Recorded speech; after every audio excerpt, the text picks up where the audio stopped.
प्रिय दर्शकों, जो आज मैं आपको 5 दिव्य सूत्र बताने जा रहा हूं, मैं चाहता हूं कि आप इन्हें कहीं नोट कर लीजिए, लिख लीजिए, या इस कार्यक्रम को जो मैं बना रहा हूं, ये वीडियो, ये कहीं सेव कर कर रख लीजिएगा। प्रिय दर्शकों, बेहद अद्भुत ये सूत्र प्रमाणिक है।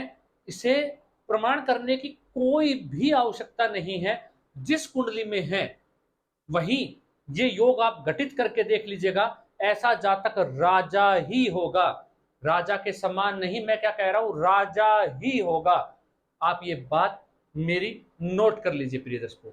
इसीलिए कह रहा हूं, अगर अभी तक आपने इस चैनल को सब्सक्राइब नहीं किया है तो क्यों नहीं किया, आप कर लीजिए। ऐसे अद्भुत ज्योतिषीय सूत्र, ज्योतिष का ज्ञान जो मेरे पास है, मैं आपको देने के लिए यहाँ पे आता हूँ यूट्यूब पे, ताकि आप भी वो ज्ञान प्राप्त कर सके जो मेरे पास है। प्रिय दर्शकों, पहला सूत्र क्या कहता है? पहला सूत्र कहता है लग्नेश। लग्नेश जो है आपकी जन्म कुंडली के अंदर, वो कहां हो, चतुर्थ में हो या दसम में हो।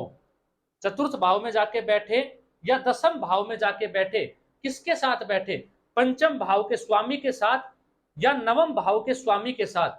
आप उदाहरण से समझिए, मान लीजिए आपकी मेष लगन की कुंडली है और मंगल आपके दसम भाव में जाके बैठे हुए हैं और देवगुरु बृहस्पति के साथ, क्योंकि मैंने क्या कहा, पंचम भाव या नवम भाव के स्वामी के साथ युति करे, तो क्या हुआ, मंगल दसम भाव में जाके बैठे, गुरु नवम भाव के स्वामी होती है, उनके साथ युति करके बैठ जाएंगे, अपने आप में अद्भुत राजयोग। प्रिय दर्शकों, राजा ही होगा ऐसा जातक जिसकी भी कुंडली में ये योग होगा। दूसरा सूत्र क्या कहता है प्रिय दर्शकों, चतुर्थ भाव का और दसम भाव का आपस में क्या हो जाए, परिवर्तन हो जाए। दसम भाव का स्वामी आके कुंडली में बैठ जाए चतुर्थ भाव में, चतुर्थ भाव का जो स्वामी है वो जाके बैठ जाए दसम भाव में जन्म कुंडली के, और पंचम भाव के या नवम भाव के स्वामी से दृष्टि संबंध हो। अब ये कैसे, उदाहरण से समझिए। मान लीजिए मेष लगन की कुंडली है, आपको मेष लगन के लिए इसलिए समझा रहा हूं ताकि आप आसानी से समझ पाए।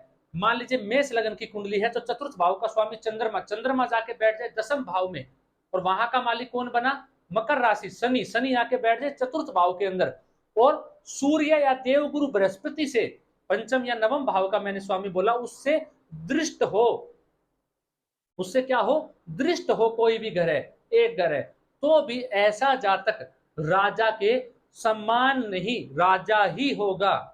अब इसको दूसरे लगन से समझिए। मान लीजिए वृश्चिक लगन की कुंडली है, वृश्चिक लगन की कुंडली के अंदर पंचम भाव का स्वामी भी शनि बनता है और चतुर्थ भाव का स्वामी भी शनि बनता है, और दसम भाव में सूर्य होते हैं। अब सूर्य आ जाए चतुर्थ भाव के अंदर और शनि चले जाए दसम भाव में, तो दृष्टि संबंध भी बन गया, क्योंकि शनि पंचम के स्वामी भी है, तो ये अपने आप में अद्भुत राजयोग हो जाएगा और ऐसा जातक राजा ही होगा। प्रिय दर्शकों, तीसरा सूत्र समझिए और जान लीजिए और कहीं नोट कर लीजिए।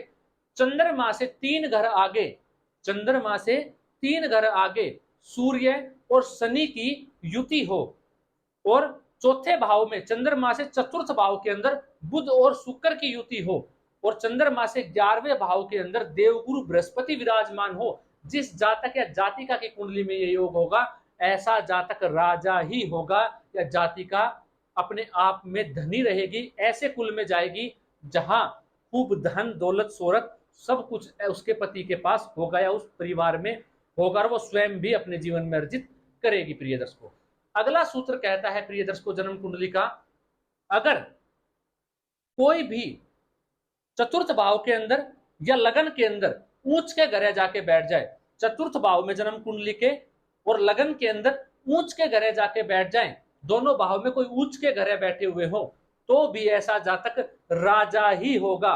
उसके पास हर प्रकार का सुख उसके जीवन में उसको मिलेगा। वही प्रिय दर्शकों, जो आज का दिव्य 5वां सूत्र जो है वो ये कहता है कि त्रिकोण का स्वामी, पंचम या नवम भाव का स्वामी, पंचम या नवम भाव का स्वामी केंद्र के भावों में, केंद्र के भाव में ऊंच का होके बैठ जाए। अब ये कैसे होगा, मान लीजिए मेष लगन की कुंडली है, तो मेष लगन की कुंडली में देवगुरु बृहस्पति नवम भाव के मालिक बने, त्रिकोण के जो मैंने कहा पंचम या नवम का, और वो जाके चौथे भाव में बैठ जाए, केंद्र का भाव हो गया चतुर्थ भाव, उसमें जाके बैठ जाए उच्च राशि में, तो भी ये सूत्र घटित हो गया। वही मेष लगन की कुंडली सूर्य पंचम के स्वामी होते हैं और वो जाके लगन में बैठ जाए तो भी ये सूत्र घटित हो गए, वो उच्च के हो गए वहां पे जाके।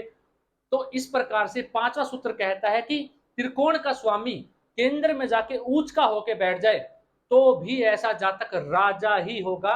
प्रिय दर्शकों, आज के जो 5 मैंने आपको सूत्र बताए हैं ये अद्भुत है, ये ज्ञान से भरे हुए हैं। इन सूत्रों को नोट कर लीजिए, सामने वाले को जब आप बताइएगा, अगर आप जन्म कुंडली का अध्ययन करते हैं और उसकी कुंडली में ये स्थितियां हैं और देखते ही आपने कह दिया उसको कि आप तो राजा ही होंगे, आपके पास सब कुछ होगा, एक बार इसको आजमा के देख लीजिए, नोट कर लीजिए।